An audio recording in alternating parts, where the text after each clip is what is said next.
welcome. So, still we are within that electron transport proteins, and today we will be discussing on oxidases and oxygenases. You should have some clear idea about what we are talking by saying that some of them are iron based oxidases and some others are oxygenases. And since we are all utilizing iron center, and this particular oxidases, they catalyze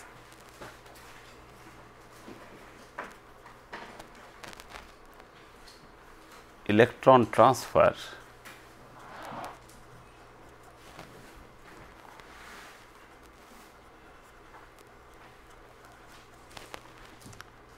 to our dioxygen molecule. So, that is why they are all belongs to that category of electron transfer proteins. So, when we transfer electron to this O2, we all know now that they can be reduced to O2 minus, O2 2 minus, or H2O. So, this particular electron transfer is first of all very important. How we can transfer this dioxygen molecule containing some extra electrons which can activate this dioxygen molecule. So, when we utilize the iron centers, we see that then when iron is interacting, not even the single bond which is forming with O2, but when it is interacting with this O2 by both outer sphere and inner sphere mechanism, this iron can donate the electron to this O2 by reducing it to the iron 2 center. But these oxygenases are different. They basically catalyze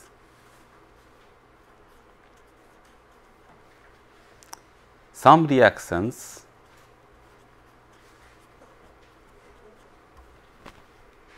in which we use directly,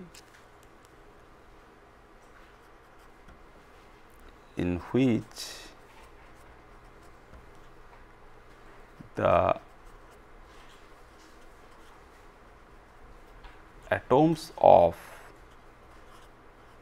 O2 are incorporated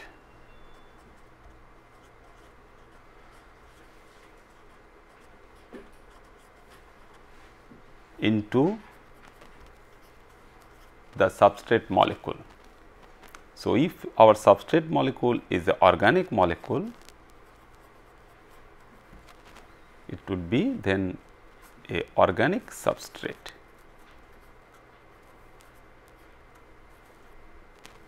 So, we will have the opportunity to basically transfer both the oxygen atoms from O2 molecule to a organic substrate. So, these two basically can now be subdivided into two. One will be the monooxygenases, where we can insert only single oxygen atom. So, in case of this monooxygenases, one oxygen atom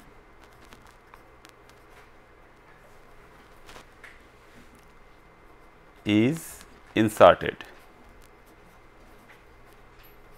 within the substrate molecule. So, what happens to the second? The second one will go for reduction to our water molecule. So, the second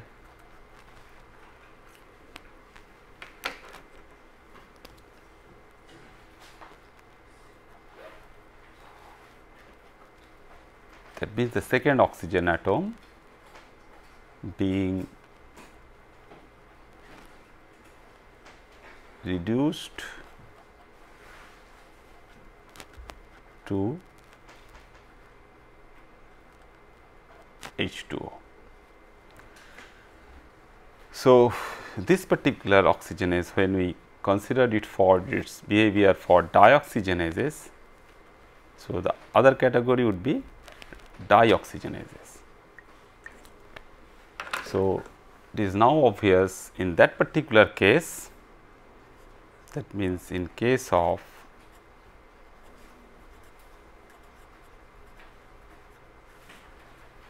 dioxygenases, we can insert both the oxygen atoms into the substrate.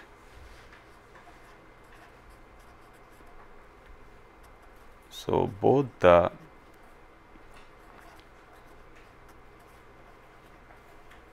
oxygen atoms are inserted within the substrate molecule. So, it is very important that we can have at one hand, that means you can just simply go for monooxygenase reaction, that means we utilize one of the oxygen atom for activation and corresponding conversion. In other case, both the two oxygen atoms. So, that is why we have two different types of catalytic systems. One is your monooxygenase and another is dioxygenase. So, this O2 molecule, all we know, is a very interesting molecule for us, because this we can label it as a kinetically inert species, because we know it remains in a triplet state. So, what happens? It requires all the time some amount of activation. So, it requires activation.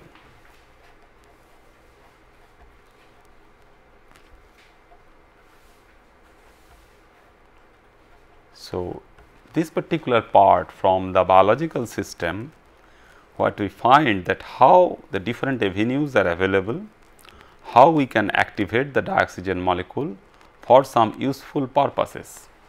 So, one such purpose is your simple binding, that means we know that this is a very good ligand.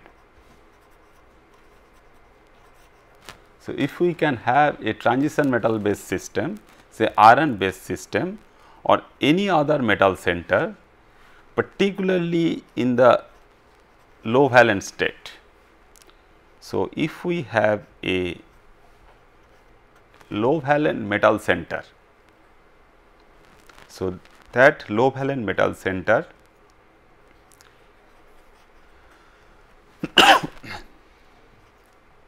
can bind initially to the dioxygen molecule, and then can activate it. So, the most useful metal centers will be the ferrous center and the cuprous center. In all these cases, we know that whenever such system is available, internally we can transfer the electron from the iron side to the oxygen or from the copper side to the oxygen, and at that particular point your metal centers showing variable oxidation state, that means it can settle between the two oxidation states +2 and +3 in case of iron and +1 and +2 in case of copper. So, this gives us some idea that metal ions are playing some important role. So, the binding, that means metal to O2 bond, this metal to O2 bond is therefore very important, and if we are able to identify the corresponding nature of this metal to O2 bond, starting from the interactions what we know in case of our myoglobin and hemoglobin molecules. So, this metal to O2 bond basically and this interaction dictates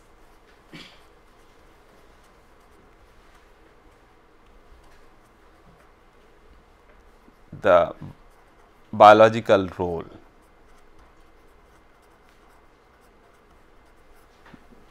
That is the reason why we are getting so many different types of reactions, where the same iron center and the oxygen is involved in.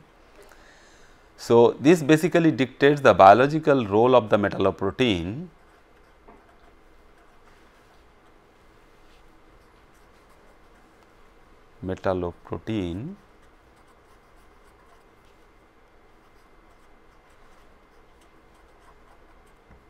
or sometime the corresponding metalloenzymes.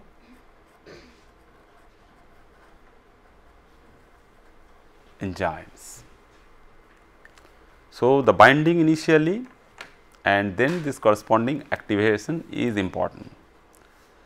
So, that is why we have different types of species. In some case, when O2 is simply attaching and transferring from one side to the other, we get simple oxygen carriers.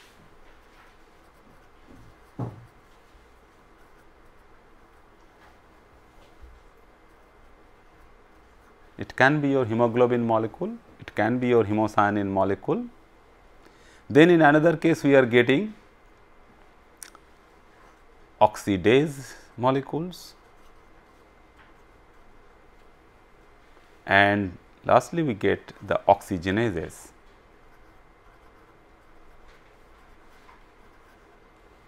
So, the critical role of the metal center as well as its corresponding biological environment or the protein environment plays some important role, whether that particular assembly will go for your function as oxygen carrier or it can show its corresponding oxidase behavior or the oxygenase behavior. So, one such example we all know very well, that in a particular case of cytochrome, which is Cytochrome P450. So, we get therefore the iron porphyrin system, that means the iron heme protein, and that iron heme protein has some important property, that means it has the corresponding charge transfer band for pi star at 450 nanometer.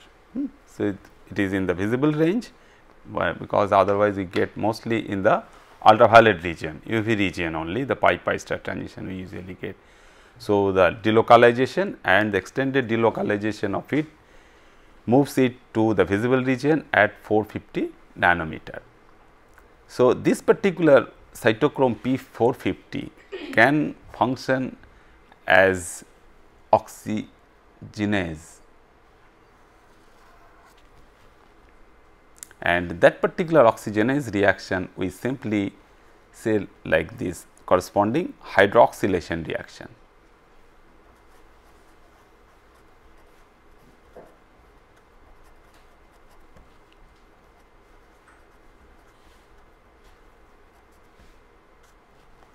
This sort of hydroxylation reaction we all know very well, that if you have some organometallic compound or anything, if you have a corresponding metal carbon bond, if we are able to do some reaction over there and if we can convert it to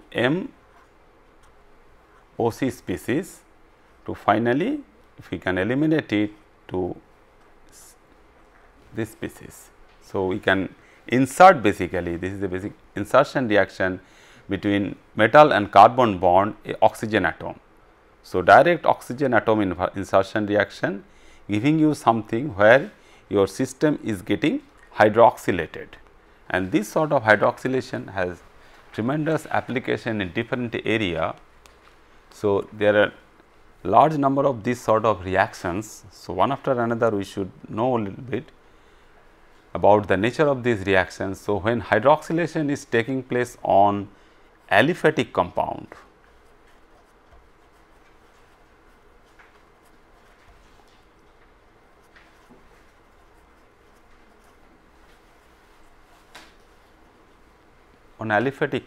so you have, in that particular case we will be looking for the CH bond.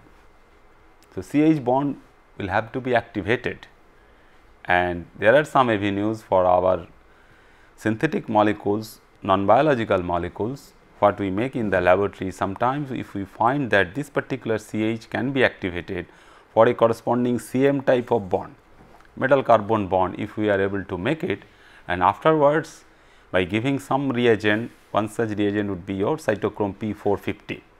You have the iron heme system, and that iron heme system is activating the dioxygen molecule in some fashion, and that oxygen is transferred ultimately from the iron side to the substrate side. So, this will be hydroxylated therefore to CH to COH. So, you can convert methane to methanol. Then the next category, immediately once you know that the aliphatic hydroxylation can take place using cytochrome P450 and some other related molecules. So, hydroxylation of the aromatic compounds are also feasible. So, for aromatic compounds,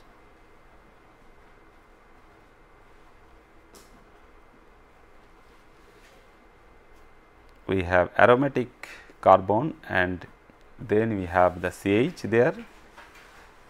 So, if we are able to activate it, so any benzene like substrate can be activated to a phenol like of species.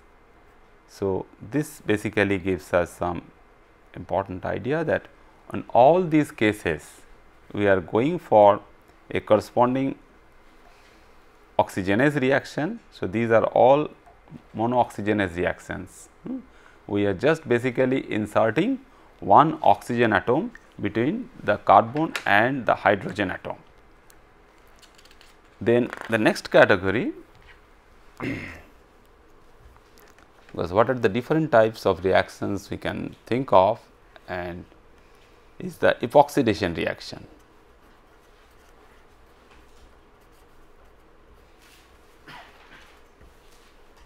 Of olefins.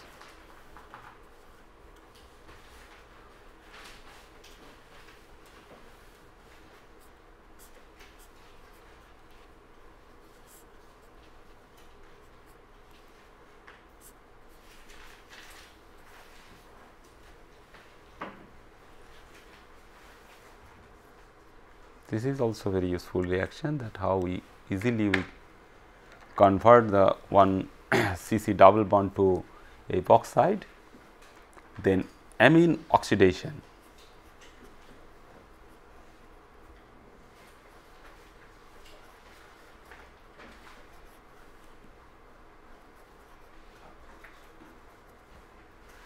Amine oxidation reaction giving rise to this amine to an oxide. Like we all know that we can make very easily some cases the pyridine N oxide or bipyridine N oxide. These sort of molecules are very easily made, but sometimes if the amine is a very complicated one, we cannot make so easily using some standard peroxide reagents. Then sulfides can also be similarly oxidized.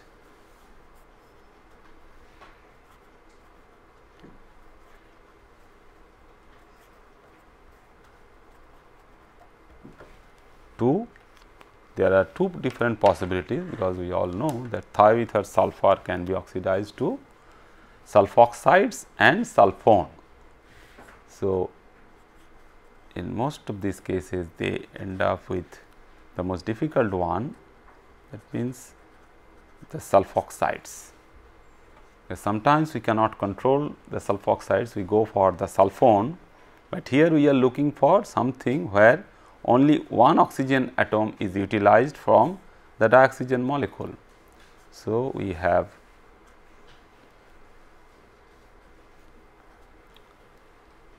sulfone. Then another interesting reaction which is known as oxidative reaction.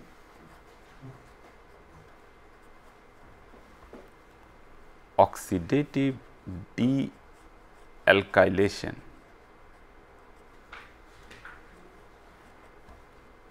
Because the standard practice for the different types of alkylation reactions, we all know that how we can convert SH to SR, OH to OR. These are the standard alkylation reactions we do, but using this cytochrome P450, we can go for some reaction where pH OCH3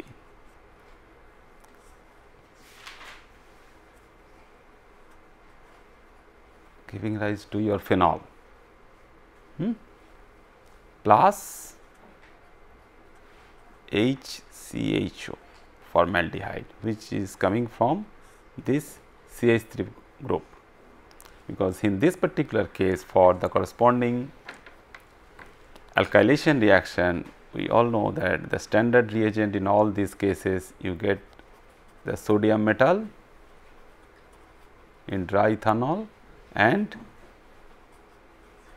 methyl iodide for alkylation reaction. Similarly, for the corresponding methyl group on nitrogen,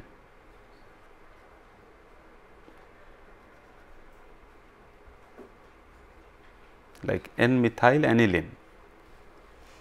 N-methyl aniline will end up to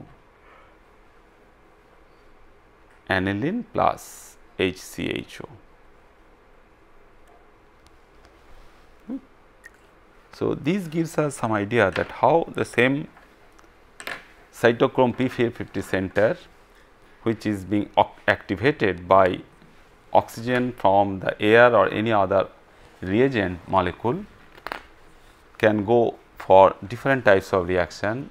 And the last one of this category is the corresponding important hydroxylation reaction for different drugs and steroids.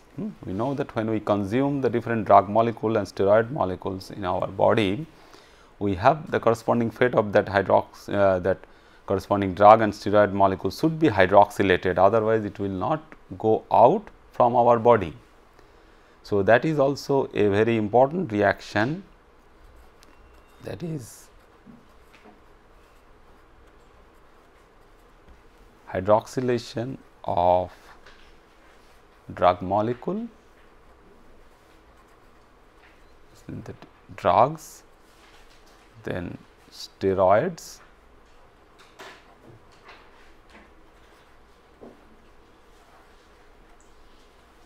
etc. And in that particular case, the reaction is so selective that some reagent or some molecules are only applicable for some type of drug molecule or some type of steroid molecule. So, these reactions are sometimes very much selective as well as stereospecific.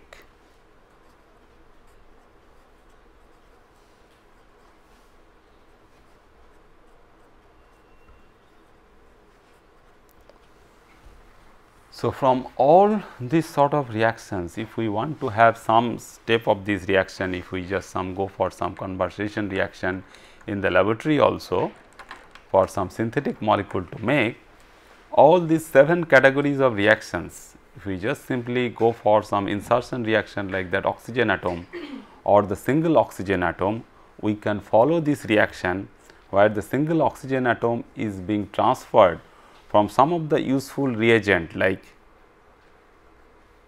MCPBA, metachloroperbenzoic acid, or PHIO, iodosyl benzene, or hydrogen peroxide. So, all these reactions, when they go for the corresponding monooxygenase reactions, we see that in case of monooxygenase reaction, if your substrate of all or any of these substrate what we have written now. That means, if it is reacting with O2, so XH is your substrate, it is bearing CH group. If you have a carbon hydrogen, so you can go for the corresponding reaction with that of your O2 molecule. So, it will be converting to XOH. If it is carbon hydrogen, it will be COH plus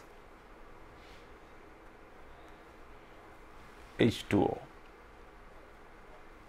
and at the same time we use some reductant like AH2, which is supplying these hydrogens as well as the reduction equivalent and will be converted to A.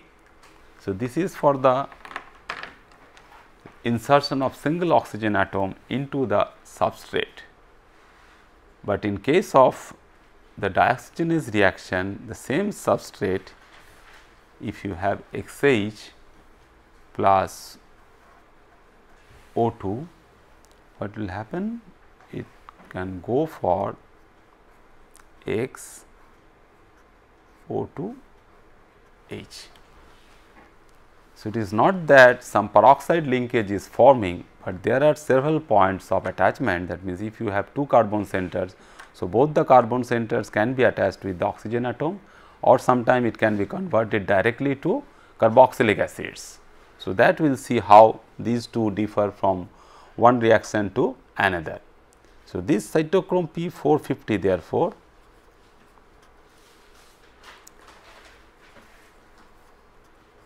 the basic unit what you have here, we all know now that is simply the basal nitrogen, that means the 4 nitrogen we can draw quickly there. That means, this is the base and this is the corresponding plane of this porphyrin. So, it is the basal plane and this particular one now has a different binding from the 5th coordination site, which is cysteine sulfur, that means anionic sulfur.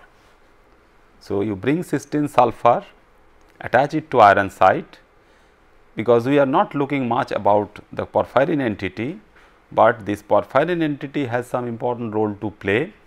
The electronic structure of this porphyrin ring can sometimes play some important role.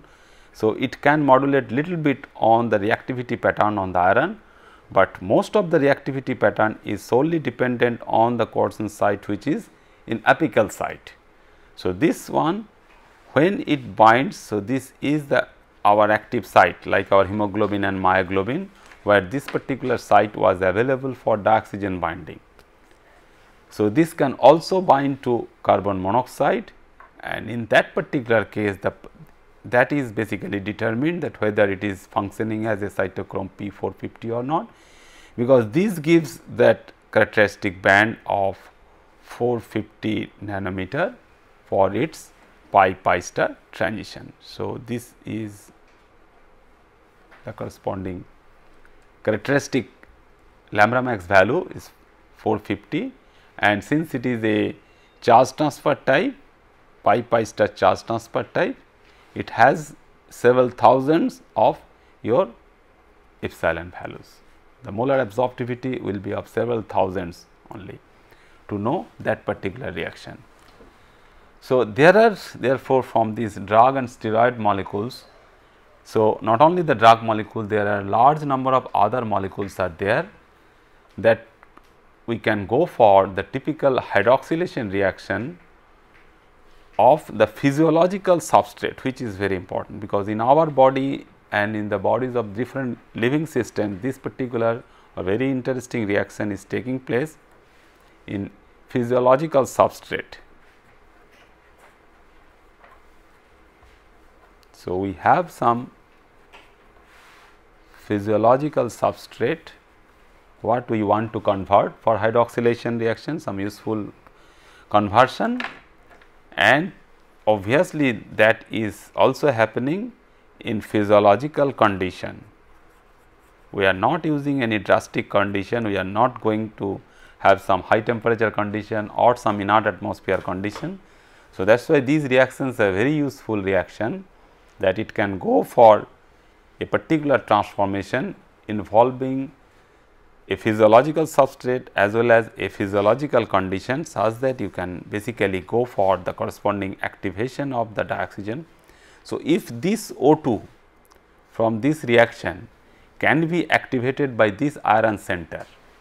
So, basic idea behind that is that for that how we can activate this O2 molecule, and basically we have nearby the substrate molecule which is nearby. So, you will have somewhere the substrate molecule. So, you have the catalytic site, you are generating something. So, that gives us some idea that how catalysts are functioning. So, all sorts of these catalytic or the biocatalytic reactions, the substrate will be nearby, and you have this particular iron, and if we are able to activate the dioxygen molecule.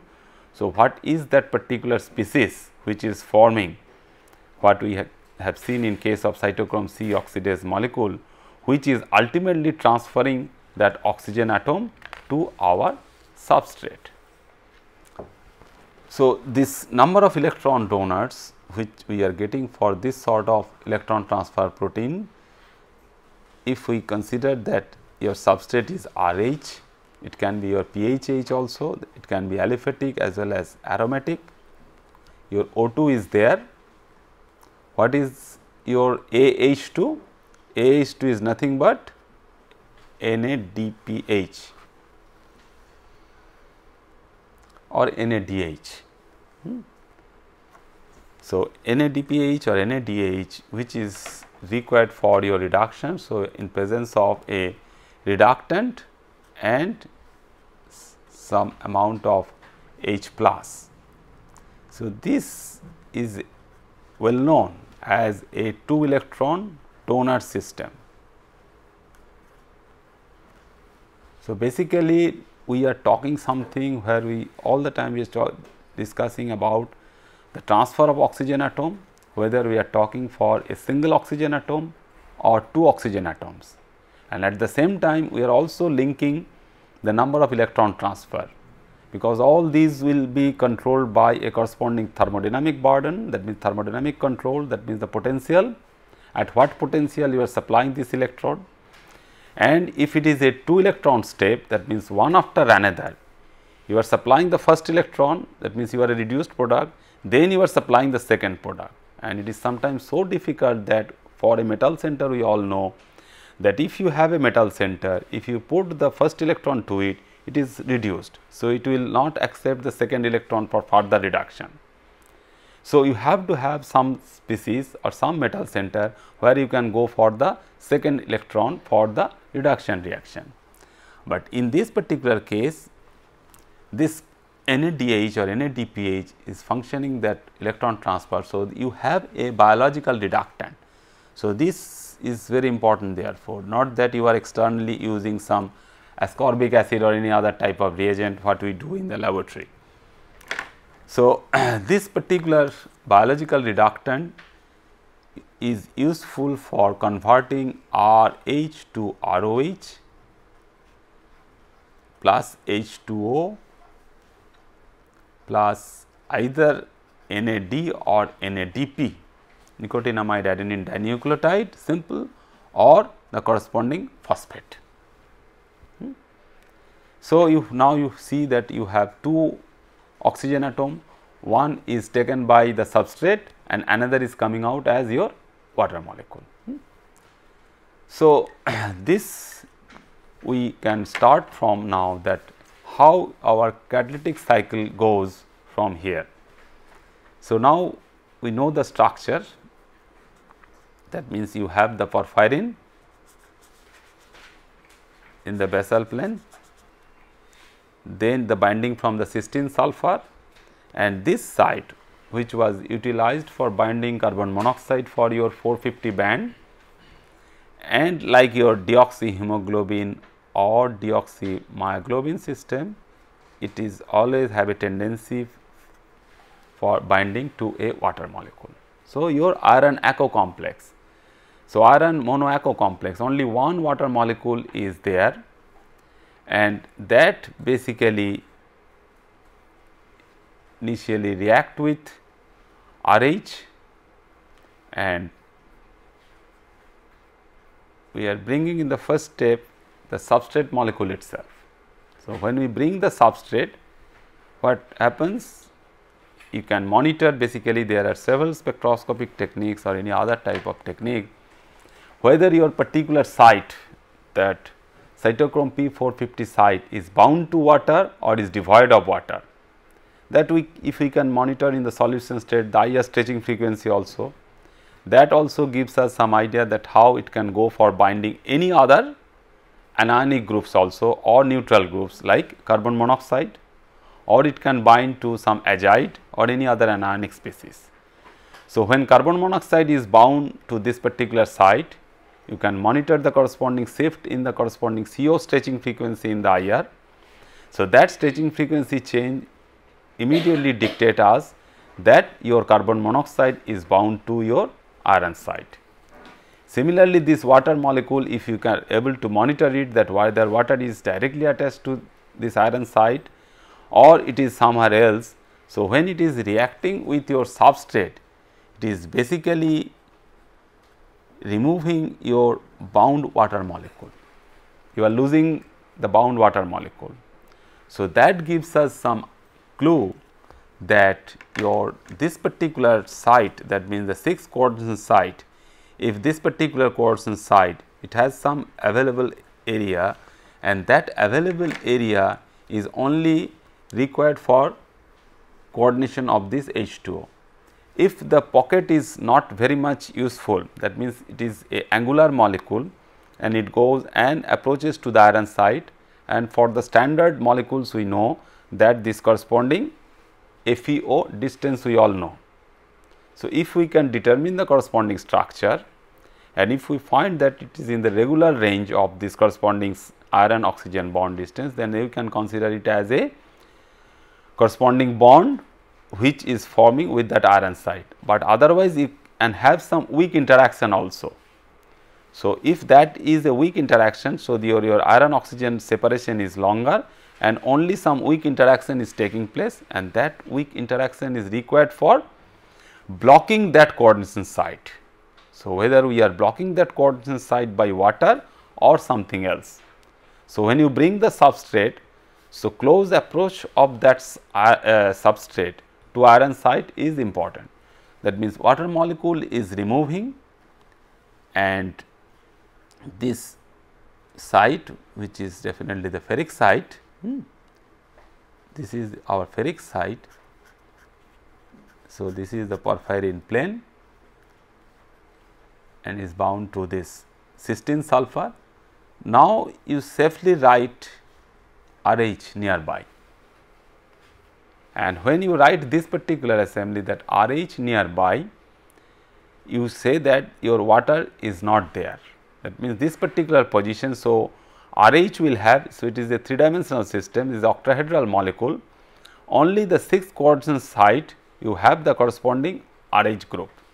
That means, your catalytic site is this site, your RH is not coming over here, your RH is not here, your RH is not in the other side, because all other positions, so basically all 5 positions, 4th by the porphyrin and 5th by the cysteine sulfur is blocking that iron site, and those bindings are required for the corresponding reactivity or the activation of this iron site. So, once you make this particular site available for some amount of binding, and the simple strategy now you can say immediately that okay, now your NADP will be active, it will supply the electron, because for some kind of reactivity for this iron site, it has to be in the reduced form. So, that is why we all the time we use the reducing agent, and iron center will be reduced to Fe2.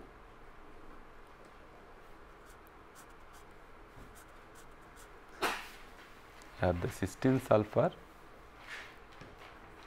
and RH is still sitting nearby. Then once it is reduced to the ferrous state, it will be equivalent to your myoglobin or hemoglobin molecule. So, now you can put your dioxygen within it. So, this dioxygen now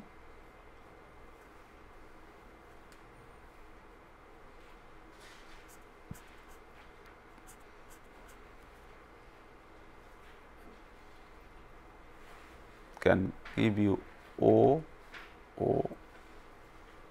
minus.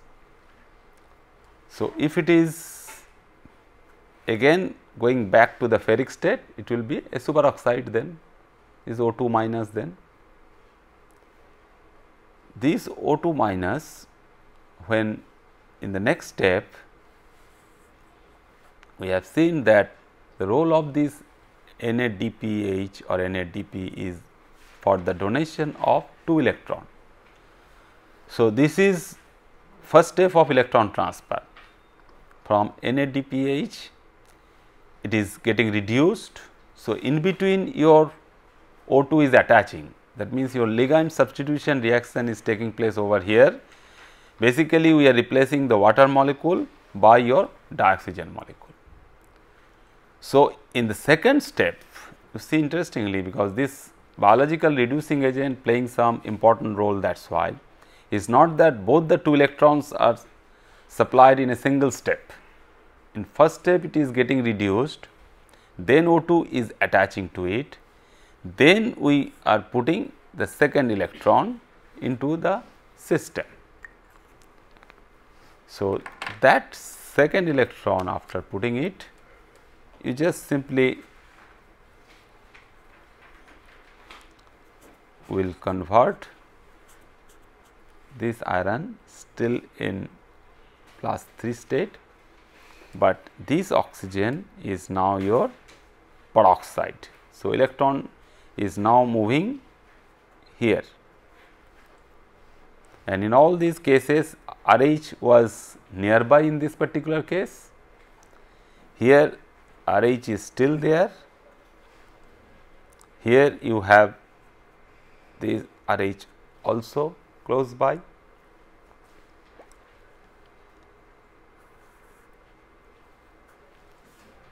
Then we just take the help of these proton. So, H plus is now coming into the picture, and that basically is utilized for the protonation of the peroxide species. So, you have Fe3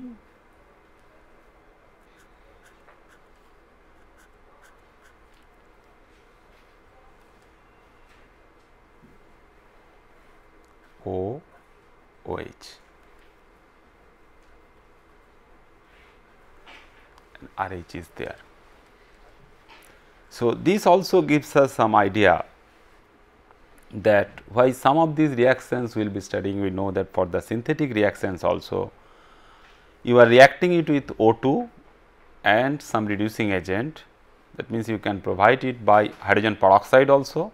So, we are basically providing hydrogen peroxide to the system and reaction is going like this, but this particular step, that means the intermediate what is forming over there is the hydroperoxide species.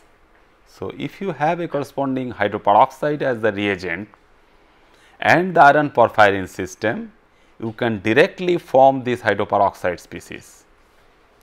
So, there are some groups, very useful groups, that been tertiary butyl hydroperoxides as the reagents, what you can utilize directly to establish that it is basically forming the corresponding, and it is going via the hydroperoxide step, because getting this particular step is very important, because we have already studied so many of these type of reactions, including your reactions for the catalysis, the reactions for the peroxidases, that in this particular case when you have this as well as your RH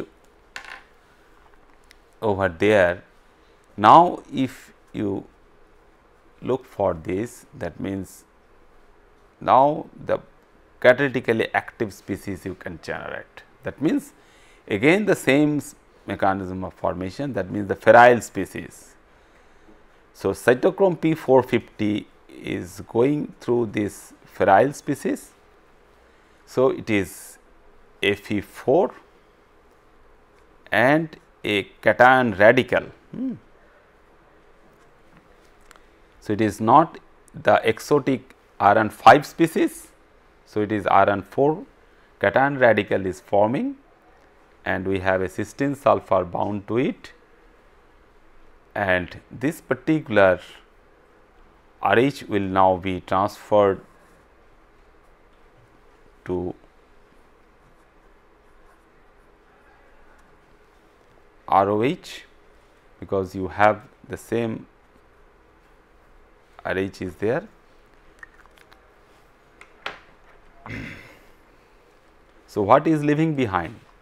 We are, because this particular species is very easy to identify, the ferryle species. There are large number of spectroscopic technique is available, whether you have a iron double bond oxygen, whether you have a porphyrin in the as a cationic radical, that once you establish, that means from these two, one of these oxygen is remaining or attaching to this iron side, that means it is going for a double bond formation and your iron oxygen bond is getting stronger and stronger, and this OH is leaving behind. So, in this particular case, here you have added this proton. So, here if you add one more proton over here, you can take off the other oxygen as water. So, that is basically forming in our reaction as H2O. So, this RH is nearby. So, when it is leaving our ROH from here, you can go back to this particular species with the use of some water molecule. So, water again complete the cycle and that water next bound to that particular iron site and we can regenerate this particular cycle. So, this particular case, in some of these molecules the whole catalytic cycle is operating, and operation of this particular case basically what we can see that if we have this one, that means the species which is bound to water molecule, and if we are able to short circuit the cycle, that means how we can move directly from there to this particular species by giving some reagent, that means not through this stepwise introduction of the electron in this particular step as well as the next particular step as well as the use of dioxygen, but some other oxo-transfer reagent. If we can give some oxo-transfer reagent which we consider as OX, do not confuse it with XO. If X is the substrate, the hydroxylated product is XO. So, this is OX, that means it will simply donate that oxygen to the system and it is forming something where we do not get this peroxide intermediate. The peroxide, the superoxide step, the peroxide step and the hydroperoxide step. So, all these three steps are getting avoided. So, this particular step can be avoided by using something what is nothing but just now what I told you is your iodosyl benzene is oxo-transfer reagent, then metachloroperbenzoic acid or any other per acid RCO3H, or sometimes iodate group is also helpful, IO4 minus, etc. So, these reagents in biological system we are not getting these reagent, but proving that corresponding catalytic cycle, how it is going from one step to another, particularly the corresponding ferrile species in some highly oxidized form, that is iron in +4, as well as porphyrin is in the oxidized form. That is a very common phenomenon, because the people earlier used to think that the iron is oxidized to the +5, but they are not getting the corresponding signature from the EPR spectra or other spectroscopic techniques, it as a iron 5. So, your ligand is getting oxidized. So, this particular step, when we are avoiding the formation of superoxide, peroxide or hydroperoxide, we call it as a peroxide shunt. This particular step therefore is known as peroxide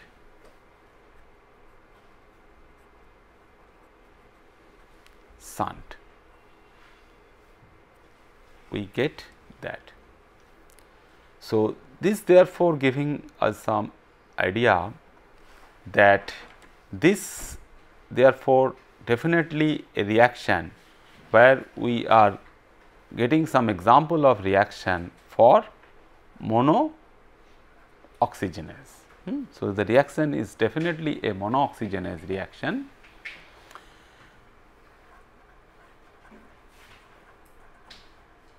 Because a single oxygen atom is utilized for the conversion of our substrate. So, in this particular case, this when we are going for this peroxide shunt step, these reagents, these donors, one oxygen we have written over here. So, this is basically a single oxygen donor. So, these species all are single oxygen atom donor.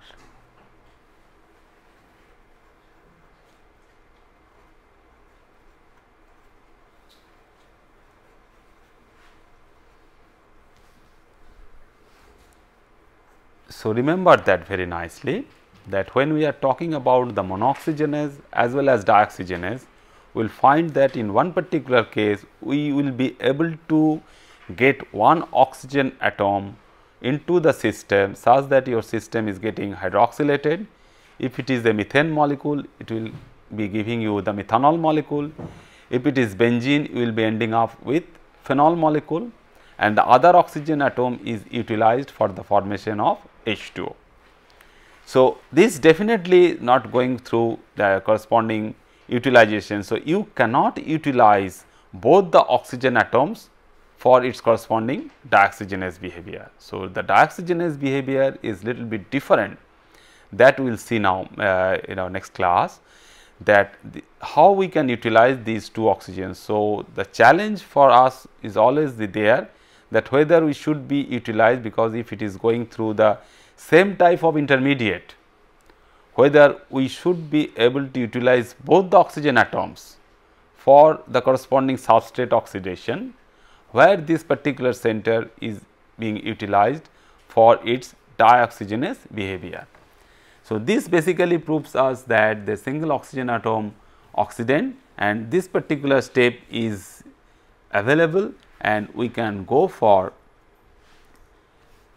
in absence of dioxygen.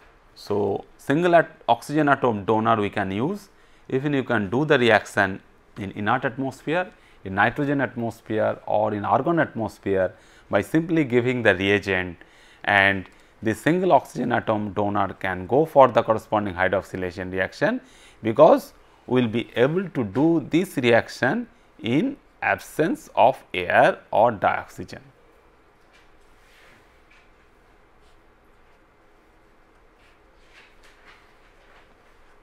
Which is very important. So, so far what we have seen, that slowly we are moving from one particular molecule to the other. That means, we have seen so far that we have the hemoglobin, Then we have the peroxidase molecule. They are all similar type of molecules. Then you can have the catalase, and now we see your cytochrome P450, and we are extracting out different types of reactions. The same iron is there, same porphyrin surroundings is there in the basal plane, and therefore, all of them, that means hemoglobin, peroxidase, catalase, cytochrome P450, all basically contains the same heme.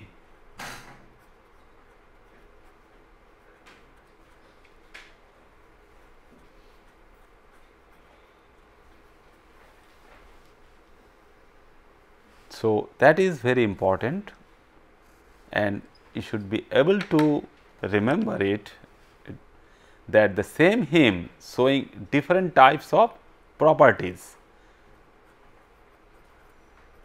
showing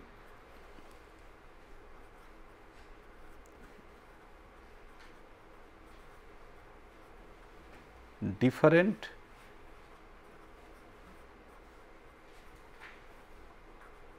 properties.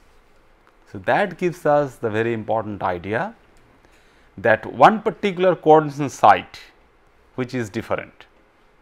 So, answer lies there. What is your fifth coordination site? So, if we can monitor, not that you are changing the porphyrin ring, if we just simply vary the fifth coordination site. So, the apical binding from the fifth coordination site is basically important. If you move from the histidine nitrogen, so one is histidine nitrogen to tyrosine to now in case of cytochrome P50 it is cysteine sulfur. So, as you move from one after another, and which is also true for the synthetic molecules, that if you can monitor, because it is also true for the cobalt system or any other system, the coordination from the apical side, that means the fifth coordination side, is basically important to change your catalytic activity from the sixth side. So, that we will see for the other molecules in our next class. Thank you.